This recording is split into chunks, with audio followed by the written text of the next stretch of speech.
In the autumn of 1991, the quiet American neighborhood of Portland, Oregon, was shaken by the sudden disappearance of a young girl.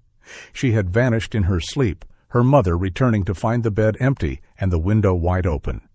But 9 years later, she discovers an old recording toy from her daughter. And when she presses play, she hears something she was never meant to hear, revealing a truth so disturbing it would lead investigators to the most shocking discovery of their careers. That afternoon in Portland, Oregon, Elaine Rhodes stood in what used to be her home, taping shut the last of the cardboard boxes. The house felt different now, emptier somehow, even though most of the furniture remained. It wasn't her house anymore. It belonged to Charles, her ex-husband, and that reality settled over her like a heavy blanket. Charles knelt beside her, securing another box with packing tape. His movements were careful, methodical, the way he did everything. They worked in comfortable silence, a rhythm they'd developed over 15 years of marriage. Even divorce couldn't erase that familiarity. "This one's ready," Elaine said, pushing a box toward him.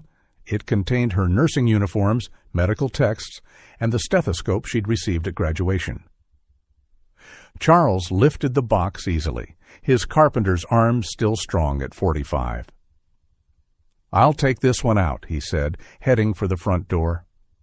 Elaine sealed another box, trying not to think about how this house had become a mausoleum of memories. They'd tried to keep their marriage together after Izzy vanished, but grief had different shapes for different people. Charles had retreated into his workshop and therapy sessions. She'd thrown herself into extra shifts at the hospital, working until exhaustion silenced the questions that haunted her. The arguments had started small: whose turn to buy groceries, why the electric bill was high. But they both knew what lay beneath: blame, guilt, the terrible weight of not knowing. 6 months ago, they'd finally admitted what they'd both known for years. Staying together wouldn't bring Izzy back. Charles returned, wiping sweat from his forehead. The June afternoon was warm, and loading boxes into Elaine's Honda Civic was hard work. "That's most of them," he said. "Just a few more." "I want to visit her room," Elaine said quietly. "One last time." Charles's face softened. "Of course. I'll finish loading these." He picked up another box, giving her privacy for her goodbye. Elaine climbed the familiar stairs, her hand trailing along the oak banister Charles had installed when they'd first moved in. Every creak of the floorboards held a memory. She paused at the door to Izzy's room, steeling herself before turning the knob. The room remained exactly as it had been that night in 1991. Pink walls with hand-painted butterflies, a white dresser covered in stickers, the small bed with its My Little Pony comforter. Only the window was different now, fitted with new locks and security bars that came too late. Elaine remembered that October night with crystalline clarity. She'd worked a double shift at the hospital, arriving home at 3 a.m, exhausted.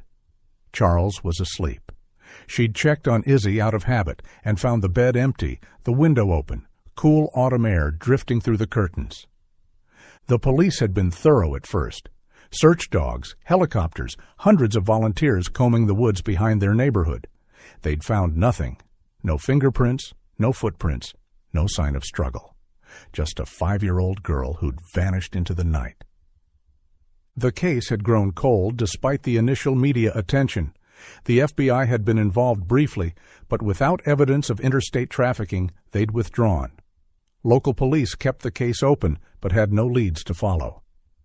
Elaine approached the wardrobe where Izzy's photo sat in a silver frame. Her daughter smiled back, gap-toothed and bright-eyed, wearing the striped shirt and denim overalls she'd loved. Elaine kissed her fingers and pressed them to the glass. "Goodbye, baby girl," she whispered. Wiping her eyes, she left the room and headed downstairs. Charles was waiting by her car, the last boxes loaded. They stood facing each other in the driveway, two people who'd once promised forever now, preparing for separate lives. "You'll be okay?" Charles asked. "I'll manage," Elaine said. "We both will." She got into her car and rolled down the window. Charles leaned in, concern creasing his face.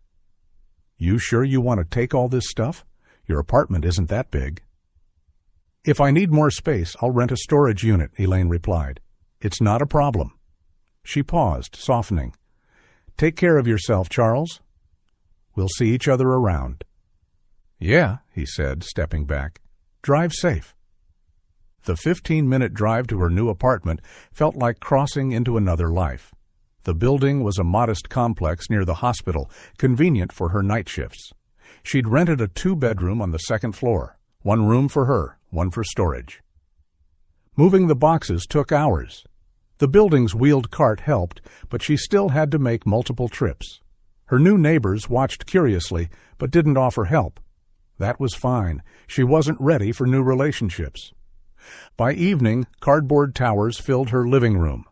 Elaine collapsed onto her second-hand couch, exhausted. She should unpack her essentials: work clothes, toiletries, kitchen items. Instead, her eyes kept returning to the box marked Izzy's Favorites. Unable to resist, she pulled it toward her and carefully opened the flaps.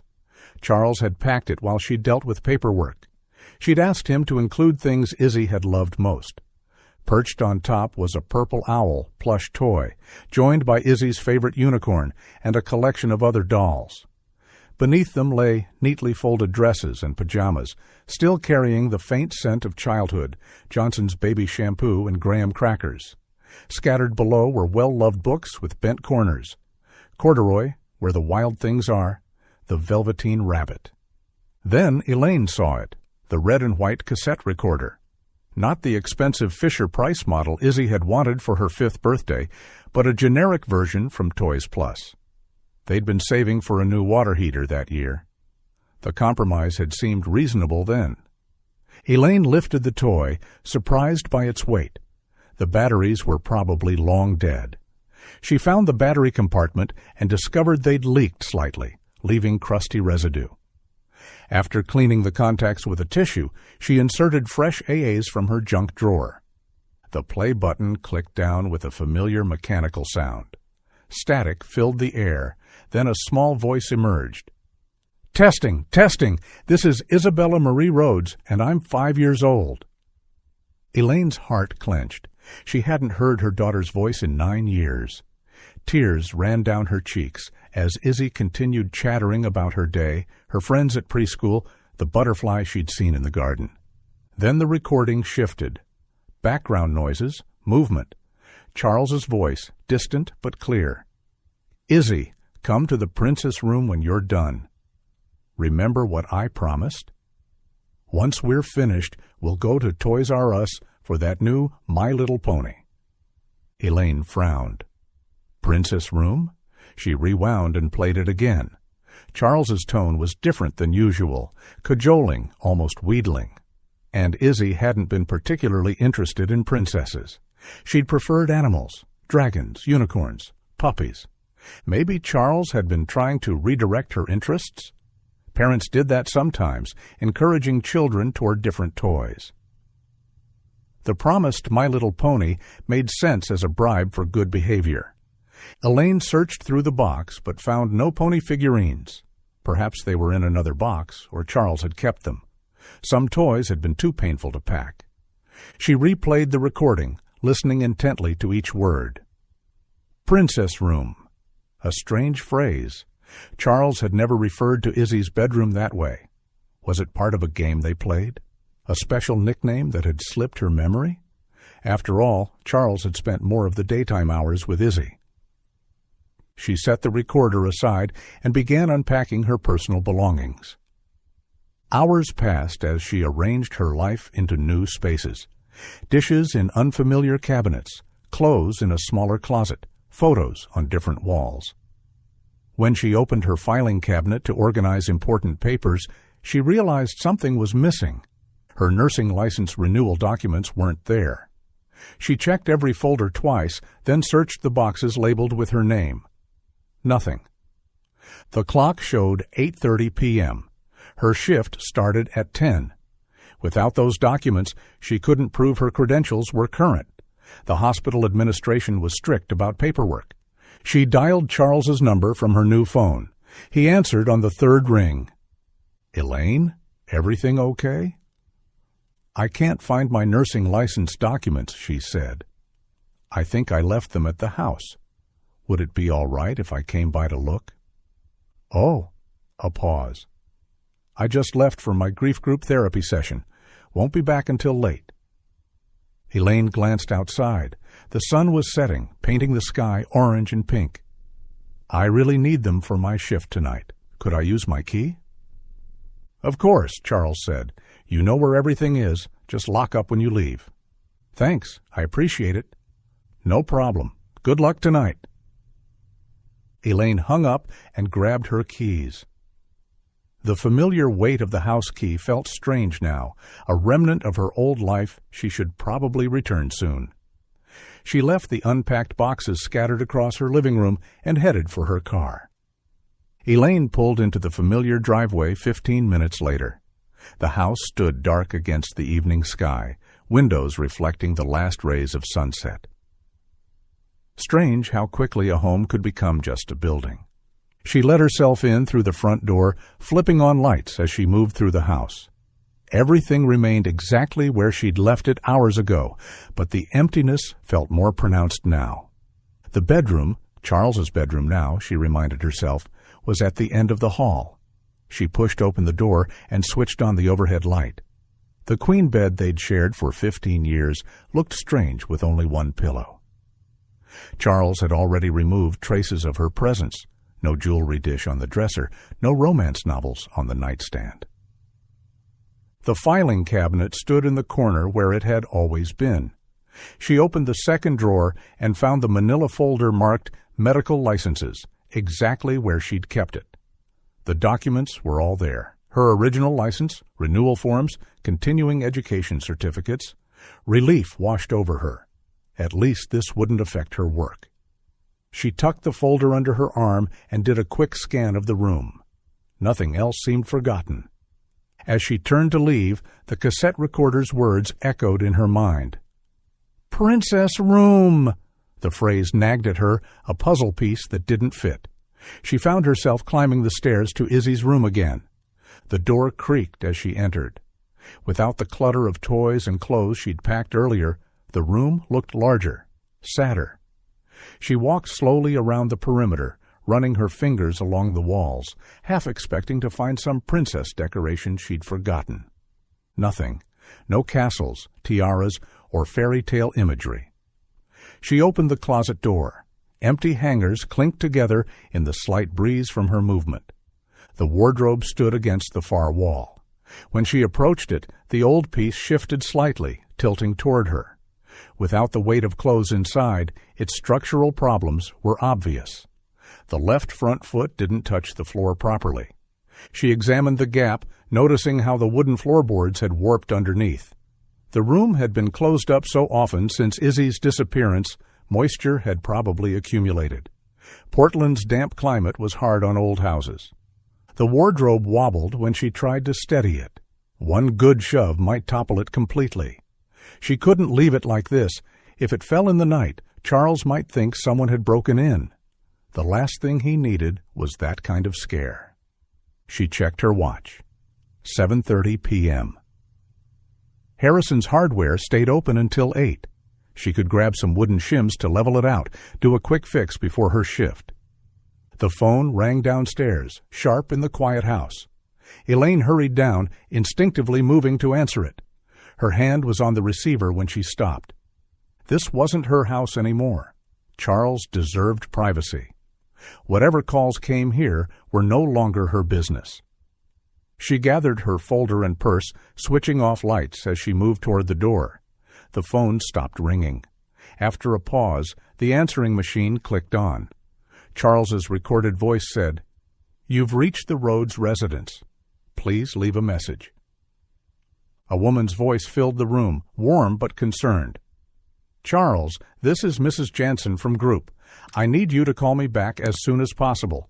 We need to discuss your attendance and participation. You've missed 3 sessions now. That's 3 weeks, Charles. The group is concerned. Please call me." Elaine froze. 3 weeks? But Charles had just told her he was at therapy. Every Tuesday evening for the past 5 years, he'd attended his grief counseling group. It was one of the few constants in their lives after Izzy. Mrs. Jansen had been their rock during the worst times. A trained therapist who specialized in parental loss, she'd started the group specifically for parents of missing children. Elaine had attended for 2 years before the sessions became too painful. Why would Charles lie about attending? Where had he been going every Tuesday? She wanted to call Mrs. Jansen back, but that would be overstepping. Whatever was happening with Charles wasn't her responsibility anymore. Still, concern gnawed at her. They'd promised to remain friends, to support each other even after the divorce. Elaine locked the front door and walked to her car. The Honda had come with an expensive car phone installed by the previous owner, a luxury she'd kept for emergencies. She picked up the bulky handset and dialed Charles's number. The evening air had cooled, bringing the scent of pine and distant rain. Street lights flickered on along the quiet suburban street. This neighborhood had been their dream when they'd bought the house 10 years ago. Safe, family-friendly, good schools. Now it was just another place where Izzy wasn't. The phone rang in her ear. Once, twice, 3 times. She almost hung up. Then Charles answered. "Hello?" His voice sounded strained, breathless. "Charles, it's me," Elaine said. "I just wanted to check in. Where are you? Are you at therapy?" Silence stretched between them, broken only by static on the car phone line. "Charles," she said, "can you hear me?" "Yes, Charles stuttered. "I mean, no, but I'm on the way there."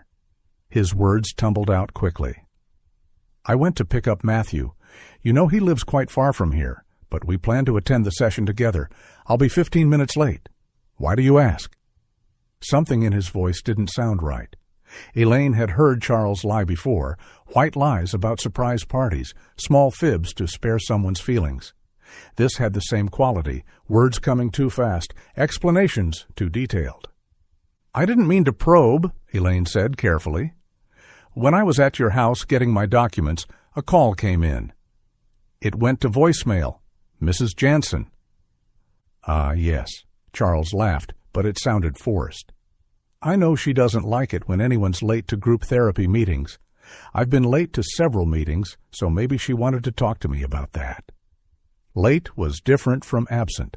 3 weeks of missed sessions wasn't the same as arriving 15 minutes after start time. "What did she say in the voicemail?" Charles asked, his tone too casual.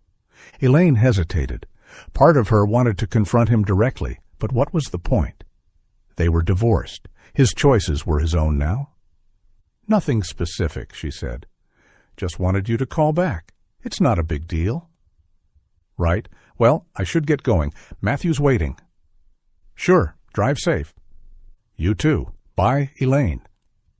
The line went dead. Elaine stared at the phone for a moment before hanging up. In 15 years of marriage, she'd learned to read Charles's moods, his tells. He was definitely lying about something. She started the car and pulled away from the house. Harrison's Hardware was only 5 minutes away, a family-owned store that had survived the arrival of big box retailers through excellent service and community loyalty. The bell above the door chimed as she entered. George Harrison, the owner's son, looked up from behind the counter and smiled. "Elaine, good to see you. How's everything?" "Fine, George. Just need some shims for a wobbly wardrobe." "Aisle 3, halfway down." He rang up another customer, then called out, "Hey, how's Charles's renovation project going?" "Does he need a hand? I've got some free time this weekend." Elaine paused, confused. "Renovation?" "Yeah, the hobby room he's building. He was in here last weekend, bought a whole cart full of supplies." "I think you must be mistaken," Elaine said slowly. "We don't have any renovation going on." George frowned, scratching his head. I'm pretty sure it was Charles. He bought plywood sheets, paint, some new tools, said he was finally making that hobby room he'd always talked about." A hobby room. Charles had mentioned wanting one years ago, back when he still did carpentry projects for fun.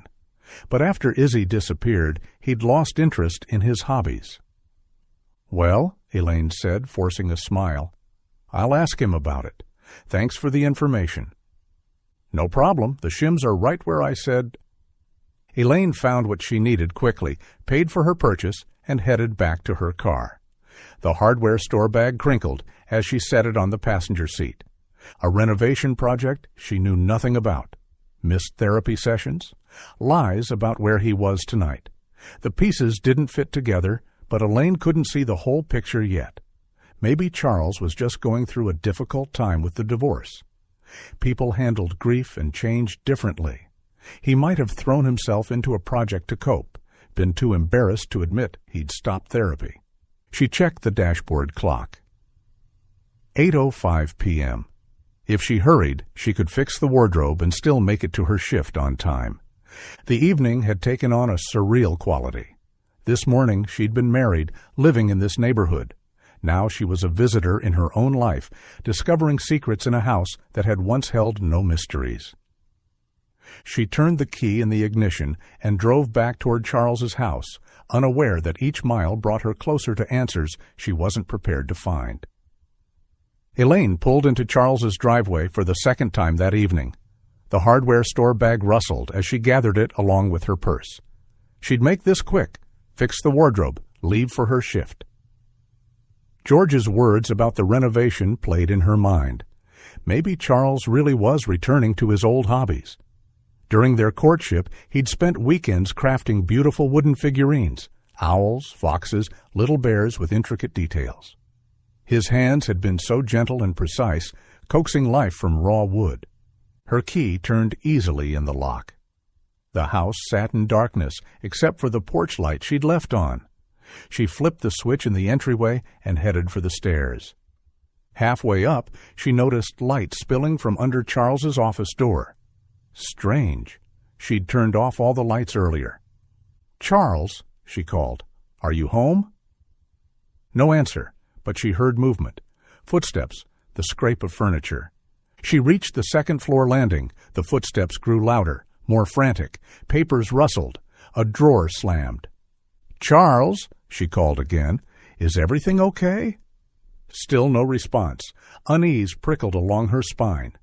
She approached the office door and pushed it open. "Charles, I thought you were—" The words died in her throat. Matthew Tenko stood in the middle of the ransacked office. Charles's files lay scattered across the floor. Desk drawers hung open, contents spilled everywhere, books had been pulled from shelves, papers torn from binders. "Matthew?" Elaine stared at him in shock. "Why are you here? I thought you were with—" Matthew turned slowly. His face glistened with sweat, skin pale and waxy. His normally neat hair stuck up at odd angles. When his eyes met hers, she saw his pupils were dilated to black pools. "Are you okay?" Elaine asked, though clearly he wasn't. "You look ill?" Matthew took a step toward her. The movement was unsteady, and she caught the sharp smell of alcohol mixed with something else, sweat and desperation. "What are you doing here?" Elaine kept her voice calm despite her growing alarm. "Did Charles ask you to find something?" Matthew's expression remained blank, cold. He took another step forward. Elaine had known him for years. He and Charles had been friends since high school, bonding over their shared love of woodworking. She'd never seen him like this. "Matthew, stay there," she said firmly. "I'll call a medic. You need help." She reached for the office phone, but Matthew lunged forward with surprising speed. His hands clamped around her wrists, grip painfully tight. "Let go!" Elaine tried to pull free, but his fingers dug deeper. "Matthew, you're hurting me."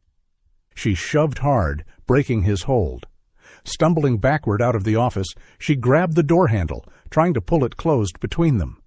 Matthew caught the edge and wrenched it open. Fear flooded through her. This wasn't the Matthew she knew, the quiet man who brought homemade toys for Izzy, who helped Charles build their deck one summer. Something was terribly wrong. Elaine turned to run for the stairs, but Matthew caught her from behind, arms wrapping around her waist. She struggled as he half-carried, half-dragged her down the hall. "No!" She fought against his grip, but he was stronger. He pushed through Izzy's bedroom door and threw her onto the small bed. The My Little Pony comforter cushioned her fall, but before she could scramble away, Matthew was on top of her, pinning her down.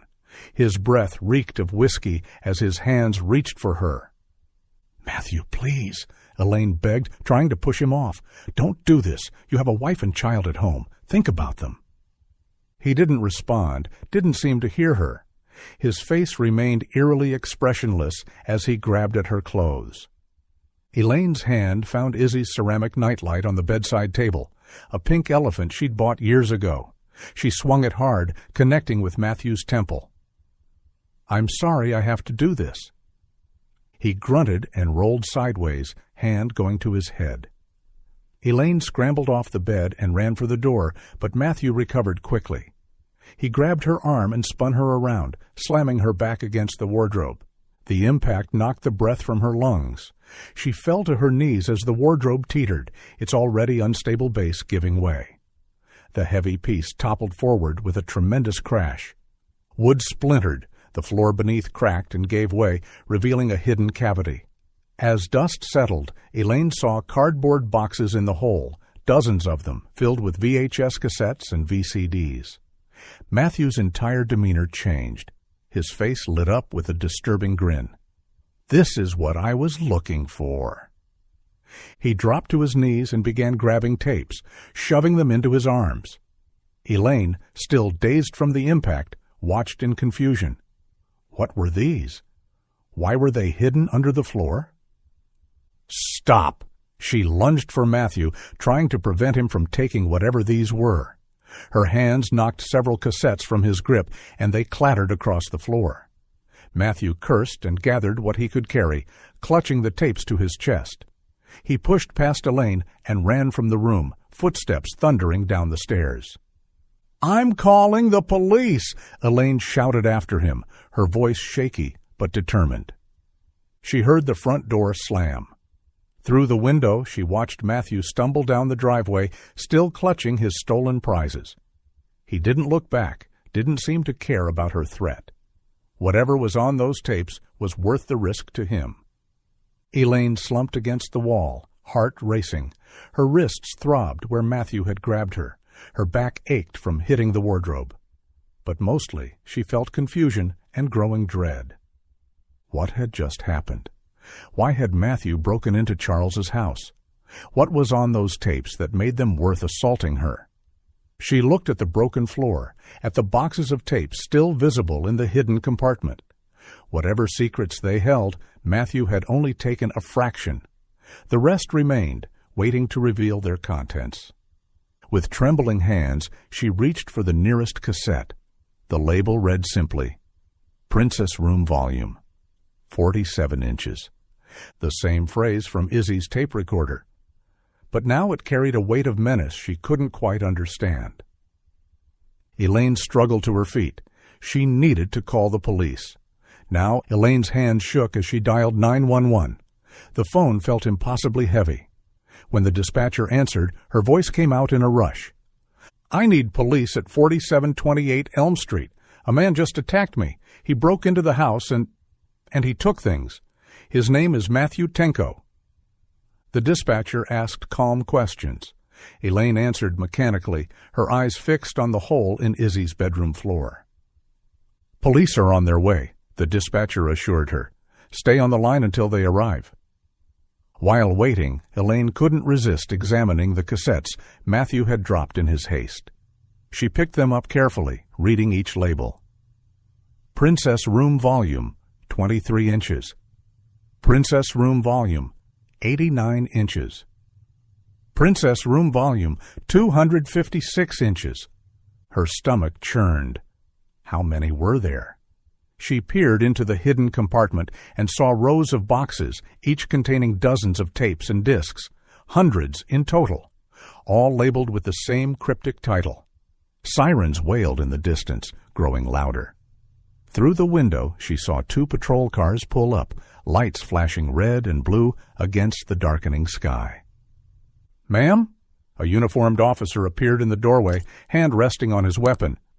"Are you Elaine Rhodes?" "Yes." She stood on unsteady legs. "The man who attacked me left about 10 minutes ago. He was drunk or on drugs. He took some of these." She gestured to the tapes. More officers entered, securing the house. The lead officer, a detective by his plain clothes, introduced himself as Detective Morrison. He was older, mid-50s, with kind eyes that had seen too much. Elaine told him everything, finding Matthew in the office, the assault, the wardrobe falling, and revealing the hidden tapes.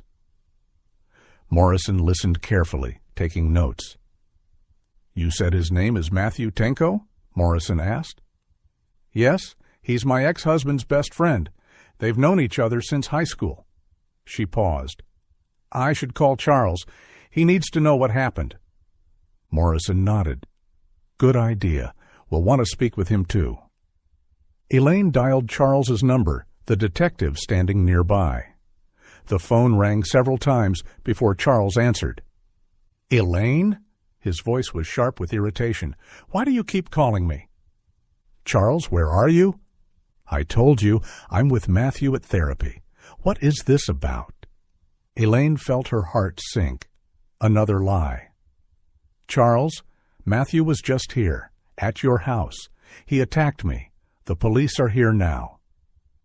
Silence on the other end.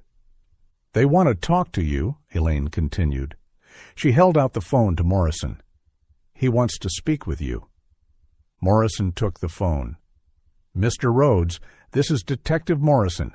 We need you to come to your residence immediately. There's been an incident involving—" The line went dead. Morrison frowned and handed the phone back. He hung up. "He said he was at his therapy group," Elaine said, "with Mrs. Jansen, but that can't be true if Matthew was here." Morrison turned to one of his officers. "Get the therapy center's address and this Mrs. Jansen's contact information. Send a unit to check it out." While officers made calls, Morrison examined the tapes. His expression grew more serious as he read the labels. "These all say Princess Room." "What does that mean?" "I don't know," Elaine admitted. "I heard it on an old recording of my daughter today. She went missing 9 years ago. These tapes were hidden under the floor." Morrison's eyes sharpened. "Your daughter is missing? What was her name?" "Isabella. Izzy. She was 5 when she disappeared from her bed." Elaine's voice cracked. "The police never found any leads." The detective exchanged glances with his officers. "Ma'am, I think we should look at what's on these tapes." They moved to the living room. Elaine's hands trembled as she turned on the TV and inserted a disc into Charles's player. The screen flickered to life. At first, it seemed innocent. Charles and 5-year-old Izzy in their living room playing with blocks. Izzy's laughter filled the room, that same bright sound from the cassette recorder. "That's from before she disappeared," Elaine whispered. "Maybe a few months." On screen, Charles smiled at the camera. "Izzy, want to play a game? Go to the princess room and surprise me." "Okay, Daddy." Izzy jumped up and ran off camera. Her footsteps could be heard going downstairs. Charles looked directly at the camera and began counting. 1, 2, 3. He drew out each number, taking several seconds between them. "She's going to the basement," Elaine said, confused. "But we never called it the princess room." Charles reached 10 and stood. The camera followed him as he walked to the basement door and descended. The video cut abruptly. When it resumed, they were in a different room. Pink walls, stuffed animals, a child-sized bed with princess sheets. Elaine had never seen this room before. Izzy sat on the bed wearing a tiny bikini swimsuit, far too adult for a 5-year-old. She looked uncomfortable, uncertain.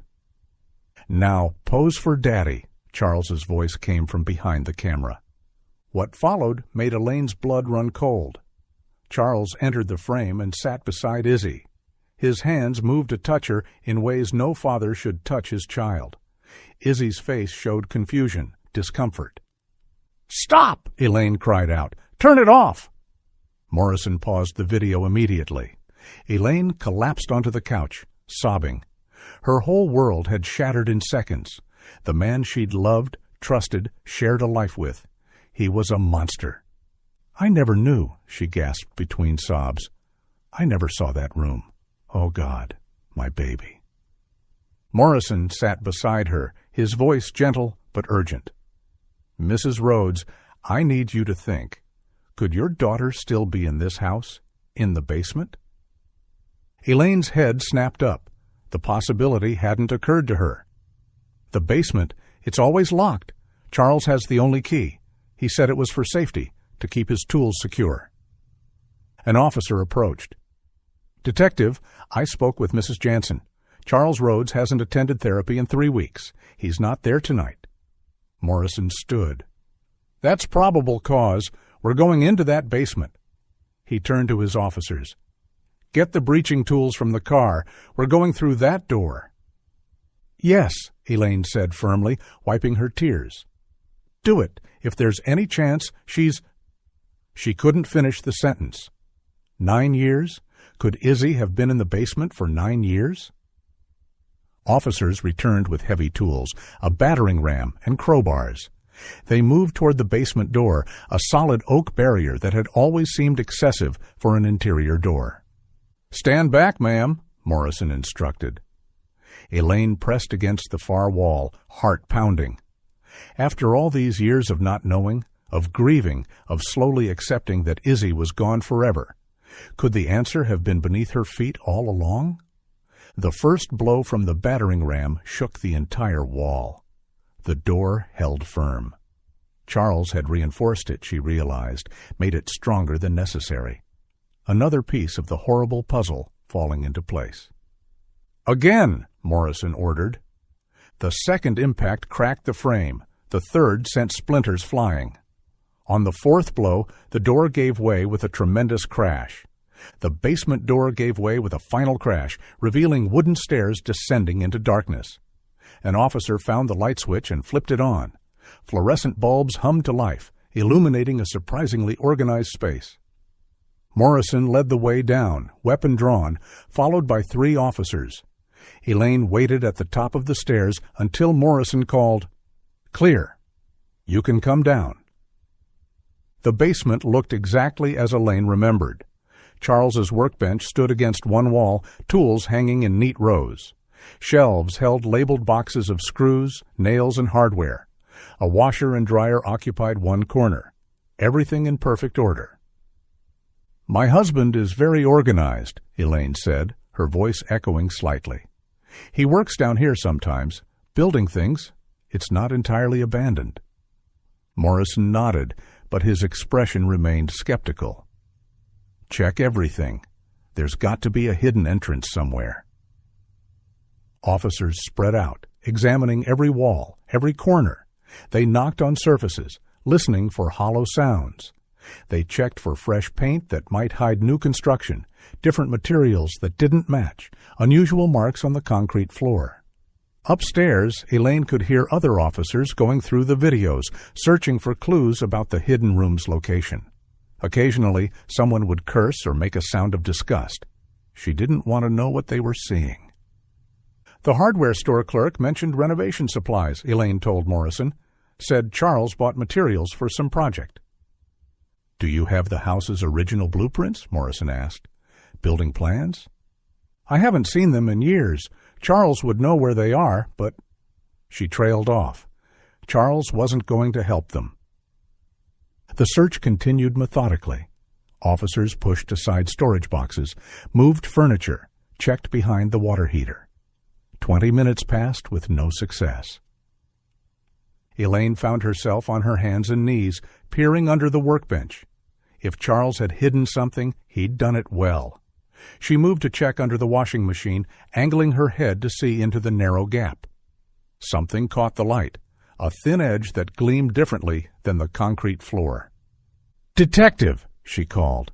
"There's something under here." Morrison and 2 officers hurried over. Together, they gripped the washing machine and pulled it away from the wall. The dryer followed, scraping loudly across the floor. A disc lay where the washer had been, covered in dust. Morrison picked it up carefully. The label read, Princess Room Volume, 331 inches. "Look at the wall," one officer said. Where the machines had hidden it, the wall showed a subtle irregularity. A section of drywall didn't quite match, the seam cleverly disguised, but visible now, they knew where to look. Morrison ran his fingers along the edge, found a hidden latch. The false panel had been masterfully crafted, nearly invisible when closed. "Stand back," he ordered. The latch was locked. Morrison tried to force it, but it held firm. An officer handed him a crowbar. Metal scraped against metal, then the lock gave way with a snap. The panel swung open. Behind it, a narrow passage stretched into darkness. Pink fairy lights ran along the ceiling, unplugged but clearly meant to illuminate the way. The smell hit them immediately: mildew, metal, and something else. Human habitation in a confined space. Morrison found where the lights plugged in and connected them. Pink glow filled the passage, revealing walls covered in soundproofing material. The corridor was barely wide enough for one person. "Jesus Christ," an officer muttered. They moved through single file, Morrison leading. The passage extended about 20 feet before ending at another door. This one was painted pink with princess stickers decorating it. Morrison tried the handle. Locked. He knocked firmly. "Police! Open the door!" Silence. He pressed his ear against the wood, shook his head. The soundproofing made it impossible to hear inside. He raised his fist to knock again when the lock clicked. The door opened a few inches, and a young voice called out cheerfully, "Daddy, you're early!" The door swung wider, revealing a teenage girl. She wore a pink nightgown, her blonde hair long and tangled. Her smile froze when she saw Morrison and the officers behind him. A scream tore from her throat, high and terrified. She stumbled backward, hands over her face. No, you're not real. Daddy said everyone's dead." Elaine pushed past the officers. Even after 9 years, even with the changes from child to teenager, she knew her daughter instantly. "Izzy!" She rushed forward, tears streaming. "Darling, it's Mommy. It's me." The girl pressed against the far wall, shaking her head violently. "No, my mom died. Everyone died. Dad said the world ended, and it's just us." Elaine dropped to her knees, holding out her arms. "No, sweetheart, that's not true. I've been searching for you all this time. I never knew you were here." "Daddy!" Izzy screamed. "Daddy, help! Where are you?" "Please," Elaine begged, "look at me. Really look at me." Morrison quietly motioned his officers to stay back, giving mother and daughter space. He pulled out a pen and handed it to Elaine. Understanding immediately, Elaine took the pen and began drawing on her own hand. A simple butterfly with a smiley face, the same design she'd drawn countless times when Izzy was small. "Remember this?" she said softly. "You used to ask me to draw it every time the old one washed off. You called it your happy butterfly." Izzy's eyes fixed on the drawing. Her breathing slowed. Recognition dawned slowly, like sun breaking through clouds. "Mommy?" The word came out broken, uncertain. "But Daddy said—" "I know what he said, darling. But he lied. I'm here. I'm real." Elaine opened her arms again. This time Izzy flew into them. They held each other, both sobbing. Elaine breathed in her daughter's scent, felt her solid warmth. Alive. After all these years, alive. Morrison and his team entered the room carefully. The space was small, maybe 10 by 12 feet. Pink walls, princess decorations everywhere, a single mattress on the floor with Disney sheets, toys scattered about, some age-appropriate for a teenager, others clearly from when she was younger. A small TV sat in one corner with VCR and disc players. A tripod stood nearby, camera mount empty. Professional lighting equipment. coloring books and crayons, a narrow drawer built into the wall, probably how food was delivered. In the closet, officers found things that made them exchange dark looks: adult toys, lingerie in child sizes, video equipment, tools whose purpose was all too clear. "We need medical," Morrison said quietly into his radio. "And confirm all units are searching for Charles Rhodes and Matthew Tenko. Rhodes is now primary suspect in child abduction and abuse." Paramedics arrived within minutes. They approached Izzy gently, explaining they needed to check her health. She clung to Elaine, but allowed the examination. Outside in the ambulance, away from the pink prison, Izzy sat between Elaine and a female paramedic. She seemed dazed, overwhelmed by the sudden expansion of her world. "I thought everyone was dead," she kept repeating. "Dad said there was a war, nuclear bombs. He said we were the only ones left." She looked at Elaine with eyes too old for her 14 years. "He said I needed to have a baby, to save the human race. But I never got pregnant. I felt so bad, like I was failing." Elaine's stomach turned.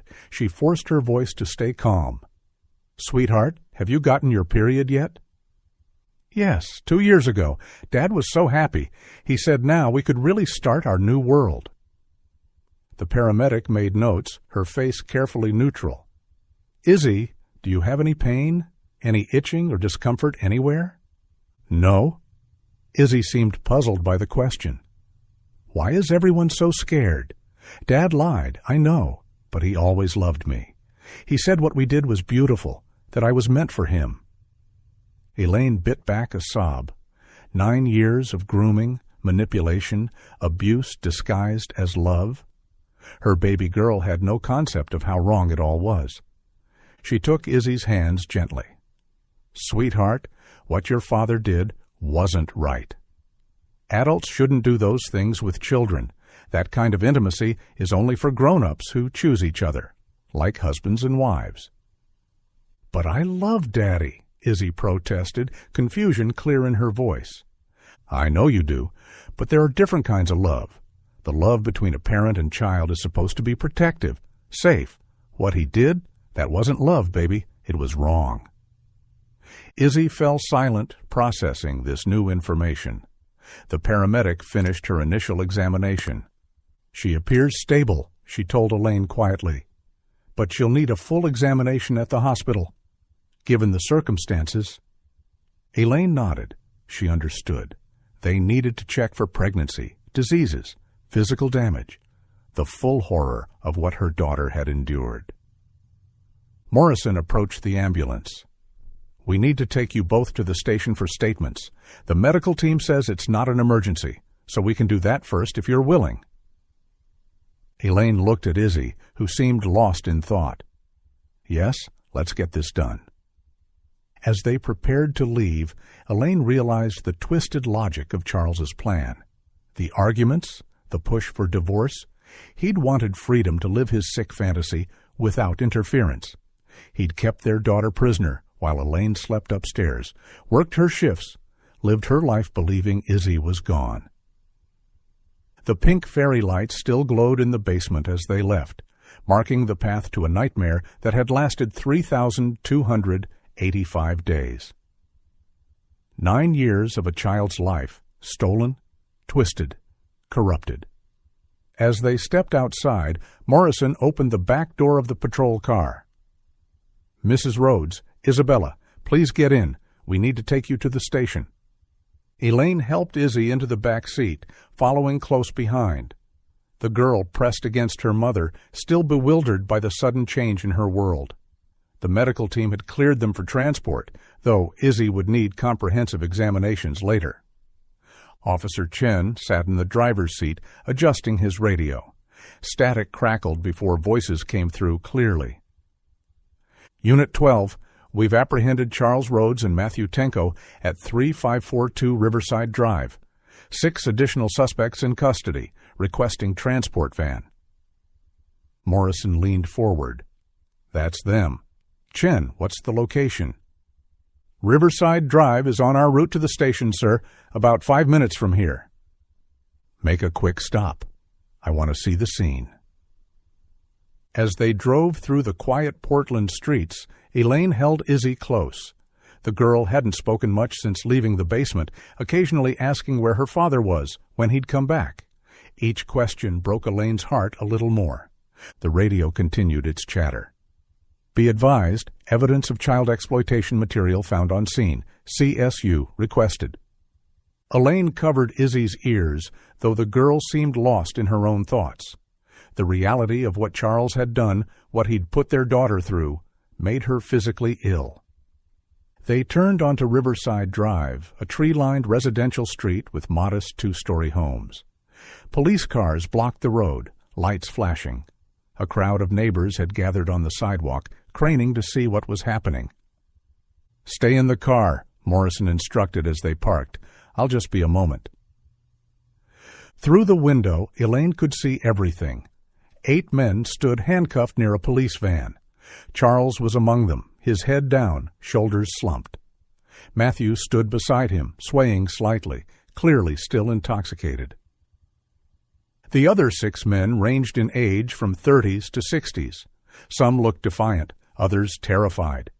All wore the comfortable clothes of a casual evening gathering. Officers moved in and out of the house, carrying evidence bags. Elaine heard fragments of conversation through the cracked window. Found them watching one of the videos when we entered. Princess Room Volume 962 looks recent. Say they're part of something called Family Sanctum Fellowship. Meetings rotate between houses, sharing their material. Bile rose in Elaine's throat. A club. They'd formed a club to share videos of their own children. How many other victims were there? Charles suddenly looked up, his eyes meeting Elaine's through the car window. For a moment, neither moved.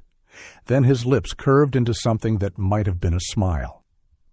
"Wait here," Elaine told Izzy, her voice shaking with rage. She pushed open the car door and strode toward her ex-husband. Officers moved to intercept, but she was too quick. Her hand connected with Charles's cheek in a sharp slap that echoed off the nearby houses. "You're a monster!" she screamed. "You're not a human being." Charles barely flinched. His voice was calm, almost conversational. "It was a consensual relationship. Izzy always loved me. She wanted—" "Shut up!" An officer grabbed Charles's arm. Not another word. Another officer gently but firmly pulled Elaine back. "Ma'am, please, this won't help." Through her tears of rage, Elaine saw Matthew watching her. He pursed his lips in an obscene kissing gesture, then slowly ran his tongue over them. The same man who'd attacked her hours ago, who'd wanted those videos so desperately. "Get her back to the car," Morrison ordered. "These men aren't worth it." The officer guided Elaine back to the patrol car where Izzy waited, face pressed against the window. "Where did you go, Mommy?" "Why did you hit Daddy?" Elaine slid back into the seat, pulling her daughter close. "I'm sorry, darling. I shouldn't have done that." Outside, officers loaded the 8 men into separate vehicles. The transport van pulled away first, followed by 2 patrol cars. Charles never looked back. Crime scene technicians continued their work. Through the window, Elaine watched them carry out box after box of evidence. VHS tapes, VCDs, DVDs, each one representing someone's child, someone's nightmare. They even removed the television and video players, anything that might contain evidence. Yellow crime scene tape went up around the property. Neighbors whispered among themselves, no doubt sharing theories about what had happened in the ordinary-looking house on their quiet street. Morrison returned to the car, his face grim. "We'll go to the station now. There's a lot to process, but you both did well tonight." As they pulled away from the scene, Elaine took one last look at the house, where evil had hidden in plain sight. How many such houses existed? How many children were trapped behind ordinary doors? Izzy yawned, exhausted by the night's events. "When can I go home?"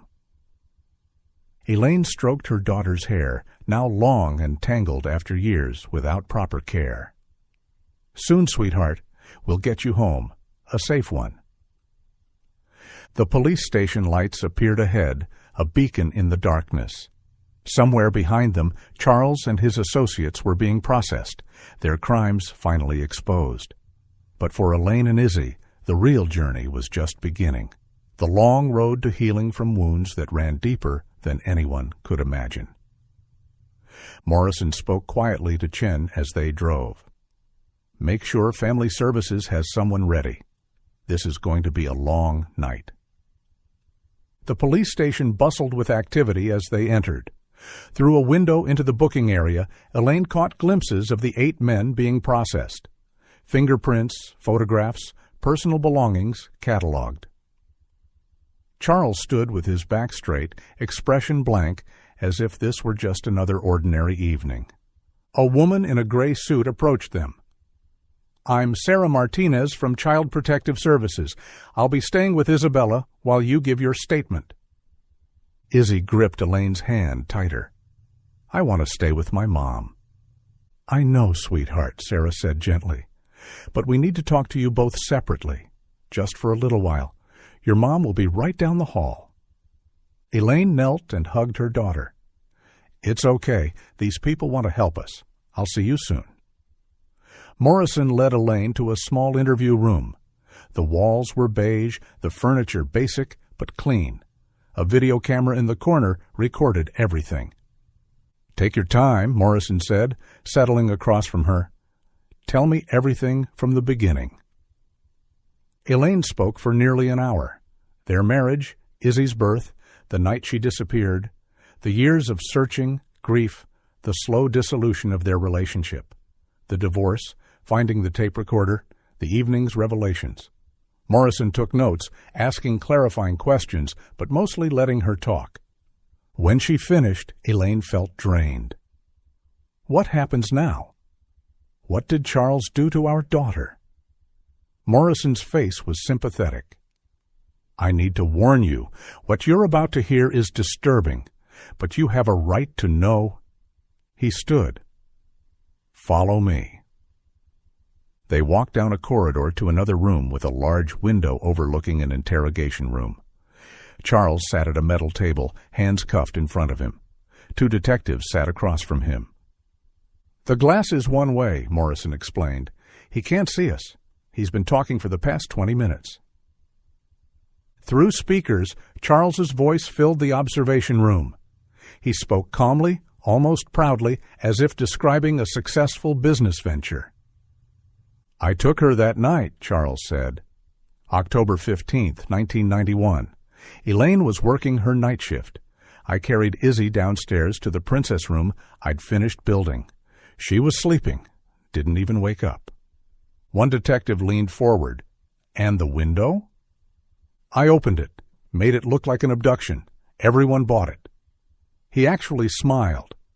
9 years she lived down there. I told her the world had ended. Nuclear war. We were the last 2 people alive. She believed every word. Elaine's knees went weak. Morrison guided her to a chair. "Why?" the detective asked. "Why did you do this?" Charles shrugged. "She was mine, my creation. Why shouldn't I keep her? I gave her everything she needed, food, toys, attention, and when she was old enough." He paused. "We were rebuilding humanity. That's what I told her. She needed to have my baby to save the species." "How did we miss the room?" the other detective asked. "You did a standard walkthrough," Charles said dismissively. "Not a deep search. I'd cluttered the basement with tools and equipment. You took one look and moved on. The false wall I'd built 2 years earlier during a renovation. I even filed fake permits, showed you false blueprints. The room was soundproofed, no ventilation to the main house. Completely undetectable." Elaine whispered to Morrison. "He was always gifted with carpentry. So precise, so organized. I worked nights, never suspected." Her voice broke. "If Matthew hadn't been so reckless tonight, we might never have found her." Morrison nodded grimly. "Let's go back. You've heard enough." In the interview room, Elaine sat heavily. "What about Matthew? Why did he break in?" Matthew Tenko has been very honest, Morrison said. When we raided the house, he was ranting about Charles. Apparently, there's been rivalry between them for years. He consulted his notes. In their sick group, Charles was the star. He made the most videos, had the most compliant victim. The others would take turns sharing their material, but Charles's videos were always requested as a bonus. He was proud of that status. Elaine felt sick, her daughter reduced to entertainment for monsters. Matthew became obsessed, Morrison continued. He developed desires for Izzy, but couldn't find where Charles kept her. So he decided to steal the video collection. He broke in through the back door tonight. Didn't expect you to be there. He attacked me, Elaine said quietly. Tried to. We know. He confessed to that too. Said you reminded him of Izzy. Morrison's voice was gentle. Mrs. Rhodes, your daughter is going to need extensive therapy. She may seem okay on the surface, but 9 years of psychological manipulation and abuse. There will be deep trauma. I know, Elaine said, but she's alive. We have a chance. Morrison stood. Let's reunite you with your daughter. They found Izzy in the corridor with Sarah Martinez. The girl jumped up when she saw Elaine. Mommy? They embraced, both crying. Elaine breathed in her daughter's scent, still amazed she was real, alive, here. An officer will escort you to the hospital soon, Sarah said, for the examination we discussed. They moved to a quiet waiting room. Izzy curled against Elaine on a worn couch. For a while, neither spoke. The weight of everything that had happened, everything that would need to happen, pressed down on them.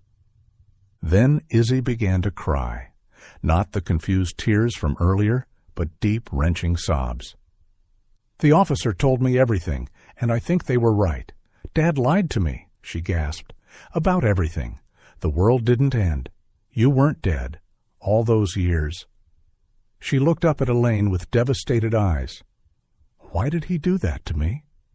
Elaine held her tighter. I don't know, baby. Sometimes people we trust do terrible things. It wasn't your fault. None of it was your fault. But I loved him, Izzy whispered. Even when I thought I was helping save the world. I feel so stupid. You're not stupid. You were a child who believed what you were told by someone who should have protected you. Elaine stroked her daughter's hair. We'll get through this together. It won't be easy, but we're both strong. Stronger than we know. They sat in the waiting room as the station quieted around them. Somewhere, Charles and his associates were being processed into the system that would hopefully keep them away forever. But for Elaine and Izzy, the focus had shifted from the past to the future. We'll need a new home, Elaine said softly. Somewhere fresh, and you'll go to school, make friends, have a real life. Izzy nodded against her shoulder. Will it people hate me? Is it going to be painful moving on? No, Elaine said gently. Time helps. Talking helps. Love helps. The pain will ease, and you'll create new memories to soften the old ones. And as for people, not everyone needs to know what happened. You get to choose who's worthy of your trust, who you share your story with. An officer appeared in the doorway. Ma'am, the escort to the hospital is ready. They stood together, hands clasped. As they walked through the police station, Elaine thought about the long journey ahead. Medical examinations, therapy sessions, legal proceedings, learning to trust again, to live without fear, teaching Izzy about the world she'd been denied. But they would face it together. Love, real love, protective and nurturing, would light their way. The darkness Charles had created couldn't extinguish that. In the end, that was the lesson. Evil might hide behind familiar faces in ordinary houses, wearing the mask of love. But true love endures. It searches through 9 years of darkness. It breaks down false walls. It refuses to give up hope. As they reached the station doors, Izzy squeezed Elaine's hand. I'm scared, Mom, Me too, Elaine admitted. But we're together now, and together we can face anything. They stepped into the night, toward the waiting car, toward healing, toward a future they would build one day at a time. And that wraps up today's story. Now we want to hear from you. Where are you watching from? Drop your city or country in the comments, and let's see how far these stories reach. If this story moved you or gave you chills, give it a like, share, and subscribe for more powerful stories. One last thing, rate the story from 1 to 10 in the comments. Your feedback helps us bring you even better ones next time. Thanks for watching. We appreciate you being part of this storytelling journey.